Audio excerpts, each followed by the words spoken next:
네, 안녕하세요. 한의사 이경입니다.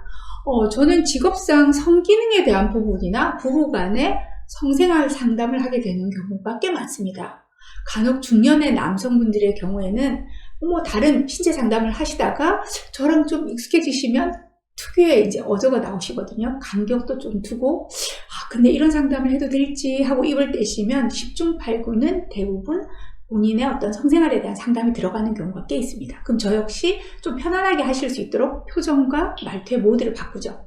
자, 이후에 나오는 부부관계의 육체적, 정서적 문제들에 대해 얘기하실 때 특히 남성분들은요, 자신의 부부관계 횟수를 정욕의 척도로 삼으려는 경향을 보이곤 하세요. 그러다 보니 자신이 평균에 넘치는지 못 미치는지에 대해서 꽤 많이 궁금해하시고 그 기준으로 자신의 건강 상태를 확인받으려고 하십니다. 반대로 최근 들어서 성생활에 대한 새로운 기조를 보이게 되는 경우가 있는데요. 의외로 30, 40대 비교적 젊은 부부들 사이에서 섹스리스 부부가 많아진다는 점입니다. 자, 이분들은요, 자신이 먼저 문제 삼기보다는 생리불순이나 비뇨기과 관련 문제를 상담하는 중에 제가 부부관계를 체크해보면 전혀 안 해요 라는 답이 무심하게 돌아오곤 합니다. 가족끼리 그런 건 아니야 라는 농담도 있지만 의외로 빈번하게 이런 분들을 접하게 되면 좀 걱정되는 부분이 있습니다. 그럼 많은 게 좋을까요? 없어도 괜찮을까요? 그렇다면 평균은 얼마일까요? 자, 부부간의 성생활 횟수의 기준에 대해서는 출처도 모르는 낭설들이 아주 많습니다. 제가 예전에 재밌게 들었던 계산 방식은요, 자기 연령대 9를 곱하는 거예요. 그러니까 20대면은 2 곱하기 9는 18이죠. 그러면 11에 8에. 자, 30대는요, 3, 9, 27. 그러면 21에 7에. 40대는 4, 9, 36이니까 31에 6회, 월 6회 정도겠죠. 이런 계산이에요. 도대체 어디에 근거를 두고 만든 건지 모르겠지만 생각해보면 꽤 그럴듯합니다. 부부관계 횟수를 누군가 딱 정해준 법칙이 있는 것은 아니니 우리가 이제 기댈 것은 평균이란 잣대겠죠. 일반적으로 내 나이대 이 정도라고 그 기준이 있다면 그 기준에서 내가 어떤 쪽에 속하는지 한번 보자는 겁니다. 비교적 믿을 만한 통계를 한번 찾아봤더니요, 미국 킨제이 연구소에서 조사한 연령대별 성관계 횟수가 있더라고요. 자, 이에 따르면요, 18살에서 29살까지의 남녀는 매달 9번 혹은 일주일에 2번꼴로 성관계를 갖고 30대의 경우에는 매달 7번으로 4, 5일에 1번꼴, 그리고 40대의 경우에는 매달 5번, 자, 일주일에 1번 정도 꼴입니다. 결론적으로 일주일에 1번이나 2번 성관계를 갖는 것은 매우 평균적이라고 할 수 있겠습니다. 자신이 어떤지, 어디에 속하는지 지금 열심히 계산해 보시기 바랍니다. 자, 내가 평균에 못 미친다고 해서 너무 실망할 필요는 없습니다. 성생활 횟수에 대한 의학적인 기준은 없습니다.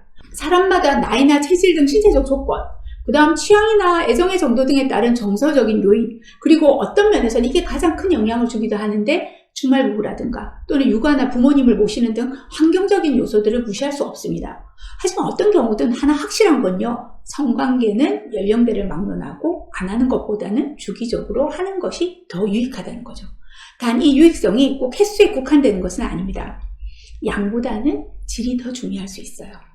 너무 의무적으로 횟수만 채우는 성관계나 또는 한쪽 욕구에 맞춰진 성관계의 경우에는 도리어 불만족으로 이어질 가능성이 높습니다. 어쩌다 한 번 해도 멋진 관계가 더 훌륭할 수 있습니다.